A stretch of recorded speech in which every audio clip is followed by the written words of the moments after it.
Falcons fans, stop what you're doing. Atlanta is about to pull the trigger on a move that could shake up the cornerback room, and it's all because of an injury that hit the team just 2 days ago. A former first-round pick, once seen as a future star, is getting a shot at redemption right here in Atlanta. And trust me, the story behind it is not as simple as it sounds. The Falcons aren't waiting around. News is breaking that Atlanta is set to sign CJ Henderson, a name NFL fans know well, not because of what he's done lately, but because of what he was supposed to be. Back in 2020, Henderson was the ninth overall pick in the NFL draft for the Jacksonville Jaguars, drafted to be the guy who could help fill the shoes after Jalen Ramsey's departure. At the time, scouts said he had elite speed, great instincts, and the kind of coverage skills that could make him a star for years. The hype was real, but the NFL is ruthless. Injuries hit him early, and his game never reached the level people expected. He played only 10 games for Jacksonville before bouncing around the league, first to the Carolina Panthers, then a short stint with the Houston Texans, and most recently, spending time on the Pittsburgh Steelers practice squad. This move by Atlanta isn't random. It's a direct response to the loss of rookie corner Kobe Bryant, the undrafted standout from Kansas, who pulled his hamstring during joint practice with the Titans just 2 days ago. With Bryant sidelined, the Falcons need depth in the secondary, and Henderson is the next man up.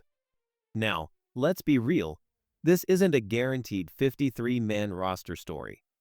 Henderson's recent tape hasn't shown the kind of playmaking ability you want in a starter, and it's likely he's coming in as a camp body, a preseason rep guy, maybe even a practice squad addition. There's always that slim, never say never chance he surprises everyone and carves out a role on special teams. But that's a long shot. Still, it's another chapter in Henderson's unpredictable career. For a player who once had sky-high potential, this could be one of his final chances to prove he belongs in the league. And while we'll keep an eye on Henderson's journey, the real focus now shifts to Atlanta's upcoming battle with the Titans. This preseason matchup has some major storylines brewing, both on offense and defense, and what we've seen in joint practices over the last couple days has been anything but ordinary. What do you think, Falcons fans? Can CJ Henderson turn his career around in Atlanta, or is this just a short-term depth move? Rate your confidence in this signing from 1 to 10 in the comments below. Alright, let's talk offense, because the reports coming out of these joint practices with the Titans have me fired up. First, let's talk about Michael Penix Jr. This kid came out blazing on day one. Against Tennessee's first and second string defenses, he went 13 of 16 passing, and here's the kicker. 6 of those completions went for more than 10 yards. That's not dink and dunk football. That's aggressive, attacking offense. And the deep shots? Oh, they were there. Multiple reports say Penix was uncorking bombs to Casey Washington and Drake London, stretching the field and testing the Titans' secondary early and often. You can tell, right now, the Falcons are making it a priority to push the ball downfield. That's what I love about Penix. The guy has an absolute cannon. He can rip it deep with velocity, but it's not just power. The ball comes out of his hand with that perfect spiral that drops right where the receiver needs it. It's just pretty football. Now, here's the thing. We're probably not going to see much of him in the preseason. From everything I've heard, the plan is simple. Keep him healthy, keep him sharp, and have him ready for Week 1 against the Tampa Bay Buccaneers. And honestly, I'm okay with that. But there's a catch. If the coaching staff is going to show that level of confidence in him, then he's got to come out of the gate hot. This is the NFL. You can't start the year 0 to 4 or 1 to 3 and expect to dig yourself out like Cincinnati always seems to try. Every game matters. September matters. Now, onto the run game, and yeah, we know we're not seeing Bijan Robinson or Tyler Allgeier this preseason. No problem there. Those two are the perfect thunder and lightning combo, and we know what they can do. The real focus? The depth guys. Nathan Carter, That's the name to circle. Against the Lions in Week 1, he probably had the best performance of any Falcons running back. But I want to see more. And for that to happen, the offensive line has to step up. The second and third string O-line just wasn't getting it done. Jack Nelson, the seventh rounder out of Wisconsin, struggled more than you want to see. The blocking wasn't opening lanes, and in a run scheme built for the wide zone, where backs need to stretch plays outside before cutting upfield, you have to give them room to operate. Instead, it felt like we were just pounding into the middle, straight at the A and B gaps, with little success. That's not going to work, especially when your quarterbacks are Easton Stick and Emory Jones, who aren't scaring anyone right now. This next preseason game is a chance for the offense, especially the backups, to prove they can execute the system, protect the QB, and open running lanes. Because if they can't do it now, it's only going to get harder once the real games start. Falcons fans, what's your biggest concern right now? Penix coming out hot in Week 1, or the depth on the offensive line? Drop your thoughts in the comments. I'm ready for this debate. Let's be real, until the Falcons prove they can consistently throw the ball downfield, defenses are going to load the box and dare them to run. That's why I want to see more creativity from the ground game, especially using that wide zone scheme.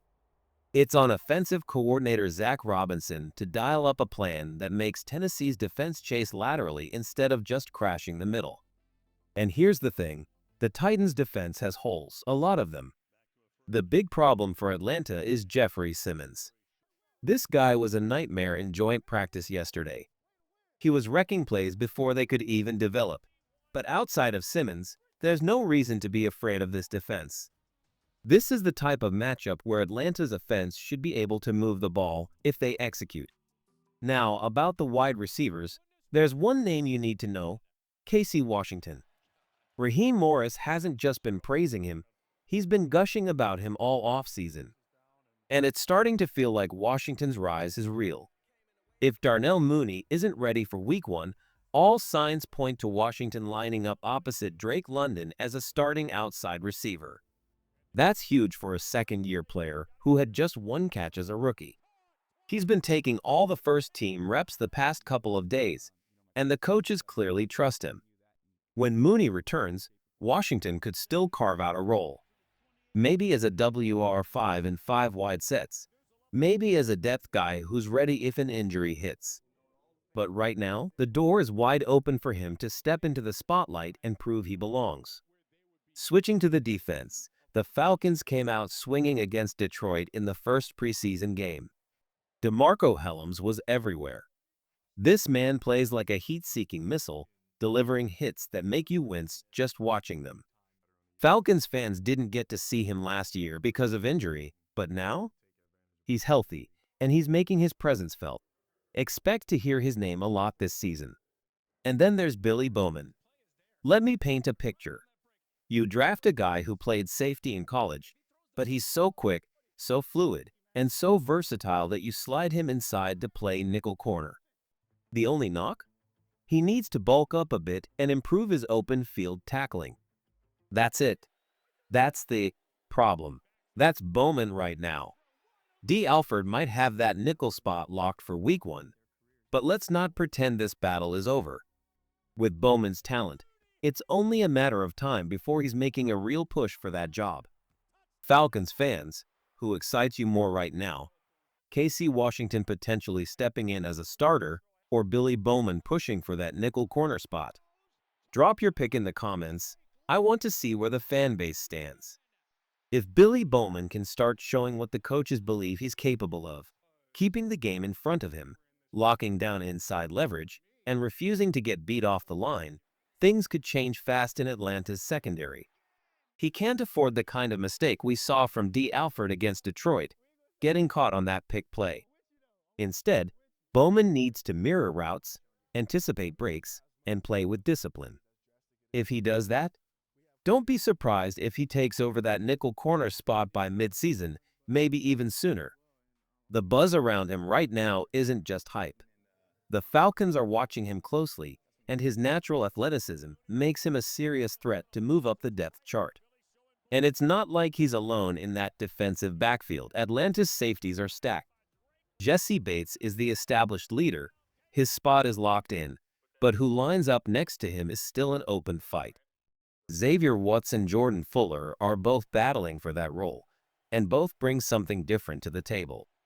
Add in DeMarco Helms, who's been lighting people up, and the Falcons have real talent and depth at safety. Now, let's move to the defensive line, because I've been saying it for a while. I want to see Raheem Morris create schemes that maximize what the rookies Jalen Walker and James Pierce Jr. can do. These guys have explosive traits, and if you put them in the right packages, they can cause chaos. One idea: the Ghost Rush. Here's the quick breakdown. Instead of lining up in the traditional three-point stance, the edge rusher stays upright, uses speed and quick hands to slip past the offensive tackle's first punch, and then takes a wide arc like he's giving up on the play. But here's the trick. At just the right moment, he plants his foot and cuts sharply back toward the quarterback. If it's done right, this move can be deadly. It forces the offensive guard to suddenly deal with a defender he didn't expect, often from the blind side of a right-handed quarterback. If the guard misses the block, the rusher has a clean shot at the QB's backside. No hesitation. No mercy. James Pierce Jr. feels like a perfect fit for this technique: the speed, the hand quickness, the burst. If Morris starts mixing this into preseason games, we could see these rookies making splash plays that turn heads fast. Falcons fans, who's more likely to make a surprise early season impact? Billy Bowman locking down the nickel spot, or James Pierce Jr. blowing up quarterbacks with that ghost rush? Let's hear your take in the comments. Here's where things get fun. Imagine this: you put Jalen Walker in a three-point stance, not as a defensive tackle, but as an edge with real leverage, and you keep James Pierce Jr. lined up just outside him. Now you've got two different weapons working in tandem. Pierce hits you with that ghost rush from the outside, bending wide, cutting sharp, while Walker fires off with another move I love: the chop club technique. This one is all about raw power. From that three-point stance, Walker explodes off the snap and delivers a heavy punch to the inside shoulder of the guard or tackle. The goal? Knock him off balance, create separation, and then cut back toward the middle of the pocket. When done right, it's like a freight train coming straight at the quarterback. No angle, no escape, just helmet to helmet, face mask to face mask. And Walker's strength makes him tailor-made for it. Now, here's the real twist. Run these two moves side by side. Walker's chop club up the gut forces the pocket to collapse from inside, while Pierce's ghost rush bends in from the edge. Somebody's getting home. And if Raheem Morris uses them together in the right package, we could be watching the birth of a new era of Falcons pass rushers, guys with 10-plus sack potential every year. That's the thing. The talent is there. The question is whether the scheme will unleash it. All right, that's going to do it for today's breakdown. But before we sign off, if you're rolling with us tomorrow for the watch party against the Titans, drop those ATLs in the comments. That's how I know you're one of the real ones who stuck through the whole show. And hey, if you're new here thinking, who's this guy talking Falcons with this much attitude? Trust me, you'll get used to it. Hit that subscribe, smash the like, and as always, Falcons fans, rise up.